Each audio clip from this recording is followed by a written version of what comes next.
자, 오늘 요엘서 2장이죠. 요엘서 2장 4절부터입니다. 요엘서 2장 4절부터. 지금 그 요엘서도 역시 마찬가지죠. 성경의 뭐 전체적인 역사적 기록들이 그 이스라엘에 관해서 이야기하는 것이지만 실질적으로는 우리들의 마음의 인생 전체를 이스라엘 역사와 여러분들이 이렇게 뭐라고 얘기할까요? 빗대어서 상관관계를 갖고 이렇게 말씀을 이렇게 보시면 훨씬 그래서 2장의 1절에도 보면 시온에서 나팔을 불며 또 나의 성산에서 호각을 불어 이렇게 얘기했죠.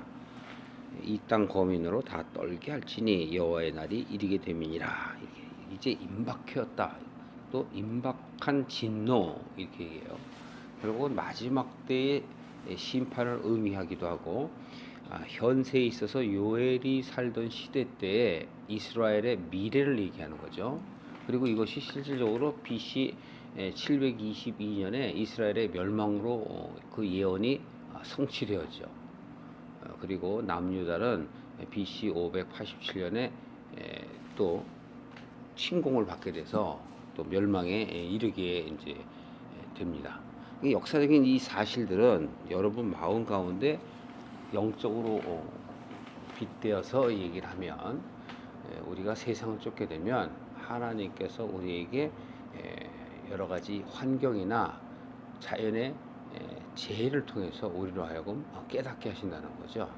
그때도 깨달으면 다행인데 깨닫지 못하면 영원한 영벌에 들어간다. 그런 내용이 성경의 영적 비유에 우리에게 알게 하는 말씀입니다. 그래서 그 구약된 모든 말씀들이 신약 때에 예수님과 예수님의 제자들, 그 제자들에 의해서 그 모든 하나님의 뜻들이 이제 실상으로 우리들에게 다가오게 되고 그 비유들을 역사들을 우리에게 말하고 있습니다. 자, 그래서 보시면 2절에도 보면 곧 어둡고 캄캄한 날이 이렇게 얘기하죠. 아주 우리가 어려운 환경, 영적으로 피폐되어 있을 때 우리가 포기를 하려고 할 때, 부르짖을 때 여러 가지 그런 환경 속에서 하나님께서 나타나심을 이야기하는 거야. 그래서 빽빽히 구름이 끼인 날이라 새벽빛이 산꼭대기에 덮인 것 같으니 이렇게 얘기하죠. 모든 그 광명, 빛의 비유를 하고 있지만 여기서 이야기하는 것은 하나님의 심판을 얘기하는 거예요. 하나님의 구원이 있을 때 그 심판이 바로 이런 메뚜기처럼 강한 백성들이 이르렀다라는 얘기는 이스라엘을 정신 차리게 하려고 이웃 나라들을 들어서 이스라엘을 멸망시키게 하는 거예요. 정신 안 차리면 멸망된다는 거죠. 이것은 비단 역사적인 사실이지만 오늘날도 마찬가지예요. 우리가 정신 차리지 않으면 어떻게 하신다는 거예요? 멸망하게 이르기까지 한다는 얘기예요. 멸망에 이르기까지. 실제로 멸망에 이르기도 해요. 그런데 우리가 빨리 돌이켜야죠. 그게 지혜라고요. 정신 차려야 돼요. 그러니까 내가 바로 섰을 때를 어떻게 하라 그래요? 주의하라 그러잖아요. 넘어질까 두려워하라. 그래서 항상 바울은 매일매일 자기를 쳐서 내가 세상을 쫓지 않도록 복종시킨단 말이에요. 자기 자신을 복종시키는 것이 사실은 기도라고요. 그래서 기도를 함으로 하나님께 자기 자신을 보여드리는 거죠. 기도는 자기 자신을 보여드리는 거예요. 하나님께 구하는 것은 나를 하나님 앞에 보여드리는 것이죠. 그럴 때 하나님께서 역사하시는 것이죠. 그러니까 우리가 자꾸 세상 가운데 마음을 두다가도 정신을 어떻게 해야 돼요? 자꾸 차려야 돼요. 정신을 못 차리면 영원한 영벌에 간다는 거죠. 그러나 돌아오기만 하면 하나님이 항상 기다리셔요. 그래서 새벽 별처럼 새벽 빛 가운데 기다리시지만 지금 여기에 있는 그 새벽 빛은 심판을 얘기하는 거예요. 지금 마치 산꼭대기에 덮인 것 같이 하나님의 구원은 새벽 빛인데 새벽 별이기도 하고 그리고 밝음이고 영광인데 그 영광을 덮는 건 바로 뭐예요? 하나님의 사람들이 영광의 길로 가지 못하기 때문에 그걸 덮어버리는 거예요. 무엇으로? 이웃으로의 전쟁으로, 기근으로 이 세상의 자연의 재해를 통해서 우리로 하여금 깨닫게 하시는 것이죠. 그러한 모양을 지금 그린 거예요. 그래서 이 같은 것이 자고 이래로 없었고 이후 세세에도 없으리로다. 결국은 이스라엘의 멸망을 예고하는 거예요. 결국 이스라엘의 멸망되면 세세에 다시 없겠죠. 그러니까 없어진다는 걸 얘기하는 거예요. 불이 그들 앞을 사르며 불이 그들의 뒤를 태우니, 앞뒤가 어떻게 돼요? 깨끗하게 태워져야지만이 바로 서요. 우리들의 죄들이 깨끗이 도말돼야지만이 다시 살 수가 있는 거예요. 근데 하나님이 태워버리시기 전에 내가 정신 차려야 된다고. 정신을 못 차리면 절대 갈 수가 없다. 너희들이 그전에는 에덴 동산 같았다. 그런데 그 이후의 땅은 우리를 얘기한다 그랬죠. 그러니까 우리들은 황무한 들같이 돼서 피할 자가 하나도 없다. 이렇게 얘기하는 거예요. 자, 결국은 4절 이하 보시면 그 모양은 말 같고 그 달리는 것은 기병과 같으며 아주 강대한 힘, 강대한 심판, 피할 수 없는 심판, 그걸 얘기하는 모습이죠. 그래서 그걸 은유로 보여주는 거예요. 은유법으로 보여주는 거예요. 그들이 산 꼭대기에서 뛰는 소리가 병거 소리와도 같고 불꽃이 초계를 사르는 소리와도 같으며, 여러분 상상이 됩니까? 예, 불꽃이 여러분 막 태워봐요. 그러면 그냥 막 초가 상간이 막 타는 소리가 막 나죠. 따닥따닥 따닥. 그런 게 느껴져요. 산 꼭대기에서 뛰는 소리 뭐예요? 그 이웃 나라, 즉 바벨론의 그 병거들이 이스라엘 백성들을 어떻게 내는 거예요? 아주 참혹하게 도륙하는 거예요. 그러니까 말을 들으면 되는데 말을 안 들어. 그러니까 어떻게 해요? 당하는 거예요. 오늘날에도 그래요. 오늘날에도 내가 돌이키지 않으면 당한다니까. 그러면 하나님께서는 사단을 들어서 쓰시기도 하시고 또 환경을 들어서 쓰시기도 하는 거예요. 그러니까 너무 이제 괴로운 거지. 근데 그 괴롭게 하는 건 뭘까요? 회개하라고 하는 거죠. 근데 또 정신 못 차리는 사람들이 있다고. 회개하지 못하고 정신 못 차리고 마음대로 하세요. 성경에 많이 나오죠? 그런 예들이. 마음대로 하세요. 그런 사람들 같으면 안 된다고 얘기하는 거죠. 자, 6절에 보실까요? 그 앞에서 만민이 송구하여 하며 무리의 낯빛이 하얘졌도다. 만민이 송구하고 무리들의 낯빛이 하얘졌도다. 그들이 용사같이 달리며 무사같이 성을 더위 잡고 오르며 각각 자기의 길로 행하되 그 항우를 어기지 아니하고 피차에 부딪히지 아니하고 각기 자기의 길로 행하며 병기를 충돌하고 나아가나 상치 아니하며 성중에 뛰어들어가며 성 위에 달리며 집 위에 더위를 잡고 오르며 도적같이 창으로 들어가니 그 앞에서 땅이 진동하며 하늘이 떨며 일월이 캄캄하며 별들이 빛을 거두도다. 여기 별들이 빛을 거두도다. 이게 무슨 얘기일까요? 우리 마음 가운데는 하나님을 쫓는 마음이 있잖아요. 그게 별이라고. 그런데 심판 때가 돼서 결국은 내가 회개하지 않으면 그 나머지 별마저도 이제는 어떻게 돼요? 없어지는 거예요. 땅에 떨어지는 거라고. 완전히 어두움에 휩싸여 버리는 거라고.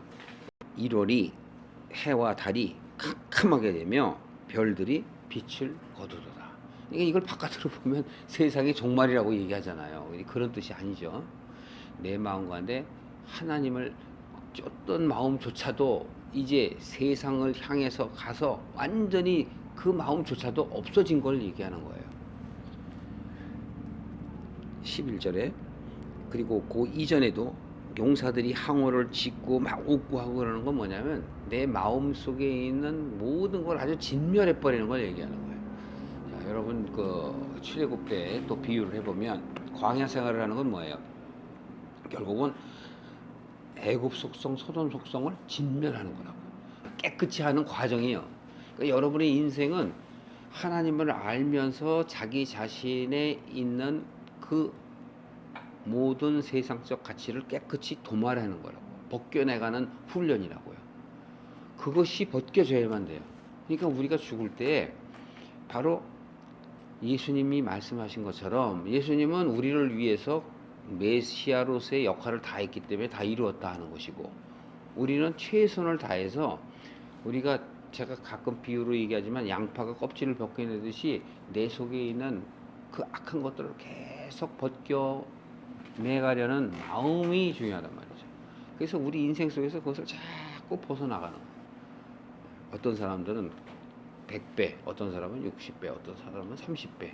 그처럼 자꾸 벗어나가려는 마음들이 중요한 것이죠.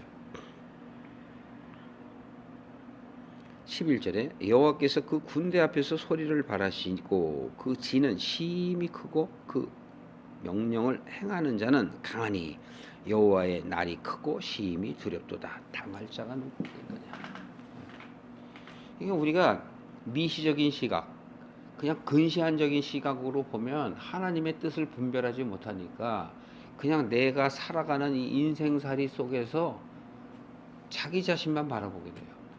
그러니까 눈앞에 1m 앞밖에 보지 못하고 저 100m 앞에 경주가 끝나는 그 피날레 선, 그걸 못 보기 때문에 맨날 거기에 급급한 거예요.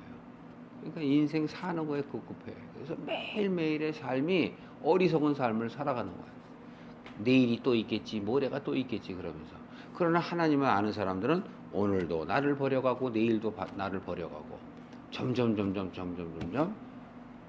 버려가서 백발의 면류관, 즉 내 목숨을 다 할 때 하나님으로부터 잘했도다 하는 그 칭찬의 말을 듣게 되는 것, 그게 바로 면류관이라는 거예요. 면류관 그러니까 왕관 뒤집어 씌워주는 거야, 그렇게 생각하는데 그런 게 아니죠. 하나님께서는 모든 것을 다 갖고 계신 분이니까 우리는 하나님 곁에 있으면 모든 것은 다 내 것이 되는 것이에요. 그래서 천년 왕국을 다스린다라는 것은 정말 우리가 다시 태어나갖고 이 세상에 천년을 다스리는 왕이 되는 게 아니라, 내가 하나님과 함께하면 하루가 천년 같고 천년이 하루가 같이 된 것처럼 내 마음을 평정하게 된다라는 뜻이지, 정말 이 세상을 다스린다라는 뜻이 아니란 말이에요. 여호와의 말씀에 풀어줍니다. 여태까지 지금 비유로 다 얘기를 했죠. 이 비유로 얘기한 거를 성경은 금방 풀어주기도 하고 한참 뒤에 몇 세대가 흘러가서 풀어주기도 해요. 여호와의 말씀에 너희는 이제라도 금식하며 울며 애통하고 마음을 다하고 내게로 돌아오라 하셨나 하니라. 이 호세아서 12장에도 같은 말이 나오잖아요. 그리고 이미 신명기나 민수기에도 다 이미 기록되어 있는 말씀들이에요. 결국은 뭐냐면 너희는 마음을 다하고 뜻을 다하여 내 하나님을 사랑하라. 거기 다 들어있는 거예요. 그러니까 우리가 울며 애통하고 마음을 다하고 내게로 돌아오려 한 것은 이스라엘의 역사를 통해서 계속 회개하게 할 때마다 하나님께서는 말씀하시는 이 일들이에요. 13절에 분명하게 얘기를 하세요. 너희는 옷을 찢지 말고 바깥으로 보이는 것만, 눈앞에 1m 앞만 보지 말고 멀리 좀 봐라. 자, 무엇을 찢으라고요? 마음을 찢으라고. 신명기 30장에도 보면은 할례를 마음에 하라 그러죠. 할례는 겉표적에 하는 것은 너희가 보지 못하기 때문에 가장 너의 육신의 중요한 부분에 할례를 하여 그걸 봄으로 인하여 하나님의 뜻을 기억하라는 거죠. 하나님의 말씀을 기억하라는 거죠. 그러니까 그 기념한다라는 그 성경에 기록되어 있는 것은 다 기억하라로 바꿔야 되고, 바로 우리 마음 가운데 새겨두라는 뜻이죠. 지켜라 그러는 건 뭐예요? 마음에 새겨두라는 거지, 지킬 수 있는 일이 없답니까? 우리는 매일매일 넘어진다라는 것, 그걸 알면서 하나님, 매일매일 저는 넘어질 수밖에 없는 연약한 존재입니다 하고 그거를 스스로 자인해야 돼요. 그게 가장 중요해요. 그러니까 그 자인하는 게 바로 여호와의 영광을 인정하는 거라고. 그 자인하지 않는 건 뭐예요? 항상 자기가 주인이 되고 자기가 하는 것이 다 옳다고 얘기하는 거예요. 옳다고 얘기하는 거는 하나님의 기준으로 봐서 옳다 그르다를 봐야지, 내 생각으로 옳다 그르다를 보면 절대 안 돼요. 그러니까 세상 사람들한테 욕을 먹을지라도 세상 기준의 잣대를 보면 분명히 욕을 먹을 수밖에 없어요. 왜? 자기들하고 동화되지 않으니까, 구별되어 있으니까, 아 쟤는 뭐야? 그런 생각을 하게 되니까 그런 말을 할 수밖에 없어요. 그러나 정말 우리가 하나님의 뜻을 알고 가게 되면 구별된 삶을 살 수밖에 없는 거예요. 세상적인 친구들과 어울릴 수가 없어요. 왜? 같이 있으면 머리가 아프거든요. 절대 즐겁지가 않거든요. 그런데 세상 것을 쫓는 사람들은 세상 것을 쫓는 사람들끼리 같이 함께 있어야 뜻이 맞는다고 생각하는 거예요. 그러니까 어떤 조직이든 어떤 직장이든 어떠한 커뮤니티 안에서도 영적인 자와 영적이지 않는 자는 어울릴 수가 없는 거예요. 왜? 조금 하다 보면 머리가 아프거든. 그 머리가 아픈 거 왜 그럴까요? 내 안에 하나님을 믿는 사람은 나의 머리가 예수 그리스도고 그들의 머리는 사단이거든요. 그러니까 사단과 그리스도는 함께 할 수가 없으니까 얘기하다 보면 머리가 아픈 거예요. 육적인 거는 내가 육을 입고 있으니까 이 세상 어둠 가운데 있으니까 육적인 거는 맞아요. 육체적인 생각은 맞고 육신적인 생각은 맞는데 영적인 생각과 영적인 몸은 절대 안 맞는다고. 그래서 옷이 다른 옷을 입고 있는 거예요. 옷을 찢지 말고 마음을 찢어라. 옷을 찢는다는 건 뭐죠? 재를 뿌린다는 건 뭐죠? 겉에 내 마음의 표시잖아요. 근데 그것을 가증스럽게 속은 전혀 변하지 않으면서 속사람은 변하지 않으면서 겉사람만 변한 것처럼 보여주는 것, 그거를 외식한다고 얘기하는 거예요. 외식한다. 하나님 여호와께로 돌아올지어다. 마음이 바뀌어서 돌아와야 돼. 그는 은혜로우시며, 은혜로운 건 뭐죠? 여러분, 아주 하나님의 은혜, 자비, 사랑 잘 얘기하는 건데 여러분은 어떻게 생각하시나요? 하나님의 은혜는 하나님이 우리에게 돌아오게 하시려고 주는 도구들이에요. 예수 그리스도를 비롯해서 우리에게 주는 모든 각종의 은사, 그게 바로 은혜예요. 은혜. 이 세상에 주는 공기와 물도 다 은혜예요. 근데 사람들은 은혜의 말을 잘 이해를 못하는 것 같더라고, 내가 보면. 분명하게 크리스천들은 알아야 돼요. 사랑은 뭘까요? 하나님의 사랑은 고린도전서 13장에 나타냈죠. 인간들의 사랑을 얘기하는 게 아니에요. 그걸 보고 느끼는 거예요. 하나님은 그렇게 오래 참고 기다리신다니까. 그래서 고린도전서 13장에 있는 건 사람들은 그걸 갖고서 아주 좋아하고 한때는 그 노래를 불러갖고 히트를 막 쳤죠. 네. 하나님 안 믿는 사람도 좋아해요. 네. 근데 그런 육적인 에로스적인 필레오적인 사랑이 아니라 하나님의 사랑은 아가페 사랑이에요. 언제까지 기다리신다고. 우리는 절대 못 기다리는 걸 하나님은 기다리셔요. 그걸 이스라엘 역사로 보여주는 거예요. 창세기 때부터 보여주는 거예요. 아담 때부터 보여준다고. 너희들이 나를 처음부터 떠났을 때 그때부터도, 그리고 이 세상이 멸망할 때 그때까지도, 너희들이 태어나고 너희들의 목숨이 다할 때까지라, 그때까지라도 기다리셔. 그걸 사랑이라. 그런 사랑은 없다니까요. 하나님의 사랑 외에는 없어요. 하나님의 사랑을 그 표현하는 그분이 바로 예수 그리스도라고. 너희들을 위해서 죽음으로, 또 우리들의 모습으로 신이 인간으로 현현해서 조물주가 피조물 자리에 내려와서 흙으로 내려와서 흙이 되어버린 거예요. 있을 수 없는 일이잖아요. 그걸 하나님의 사랑이라고 얘기하는 거예요. 그래서 여러분들은 은혜와 사랑을 분명히 여러분들이 분별을 하시기를 바라요. 그 하나님이 바로 은혜로우시며 자비로우시며 노하기를 더디하시며 인애가 크시사 뜻을 돌이켜 재앙을 내리지 아니하시나니. 여기서 하나님은 변덕이 있어서 뜻을 돌이키는 분이 아니에요. 마음이 항상 돌이켜 있어요. 우리들이 바뀌기만 하면 항상 구원할 준비가 돼 있어요. 우리는 하나님의 영적인 것을 못 보지만 하나님의 손은 항상 내 눈앞에 있다고요. 내가 눈만 뜨면 보일 수 있도록. 하나님이 바뀌는 게 아니라 내가 바뀌면 하나님 안에 들어갈 수 있도록, 그것을 말씀하시는 것입니다. 주께서 혹시 마음과 뜻을 돌이키시고 그 뒤에 복을 끼치사 너희 하나님 여호와께 소제와 전제를 드리게 하지 아니하실는지 누가 알겠느냐. 요거는 제3자적 관점에서 표현하는 거예요. 소재와 전제로 드리게 하지 아니하시. 자, 조금 전에 뭐라 그랬어요? 제사장이 너희들은 소재와 전제를 드릴 수 없다 이렇게 얘기해놨죠. 1장에 그렇게 얘기를 했잖아요. 여러분들 저기 그 호세아서서도 보면은 똑같은 말들이 나잖아요. 그죠? 제사장이 제사장 같지 못하면 소재와 전제를 드릴 수 없는 거잖아요. 이 지금도 여기서 소재와 전제를 혹시 드리게 하지 아니하실는지 누가 알겠느냐. 자, 이것이 언제 해결이 되죠? 예, 예수님이 오셔서 요 은혜를 해결하신다니까요. 그러니까 이것은 제3자적 관점에서 조망을 할 때 그렇게 표현을 하는 거예요. 그리고 이제 15절서부터 다시 또 풀어줘요. 그러니까 계속 조금씩 우리의 마음을 열어가시는 거예요. 그래서 우리는 이러한 역사를 보고 하나님의 말씀을 보면서 내 마음을 자꾸 이렇게 어떻게 돼요? 바꿔야 되겠다 하는 생각을 하나님께서 갖도록 우리를 배려하고 계시는 거예요. 믿음에 따라서 자꾸 배려하시는 거예요.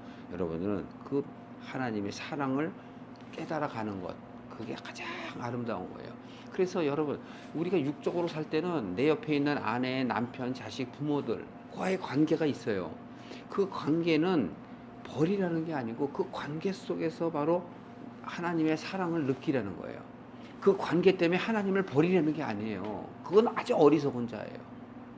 하나님은 그걸 버리라는 게 아니라 여러분의 이 세상의 삶을 자살하라는 얘기가 아니고 이 세상에 사는 삶을 살지 말고 포기하라는 것이 아니라 도리어 그 속에서 하나님의 뜻을 찾아가며, 자, 잔소리를 1000마디 하는 사람은 말의 뜻을 알게 되면 10마디에서 1마디 점점 줄어든다니까요. 왜?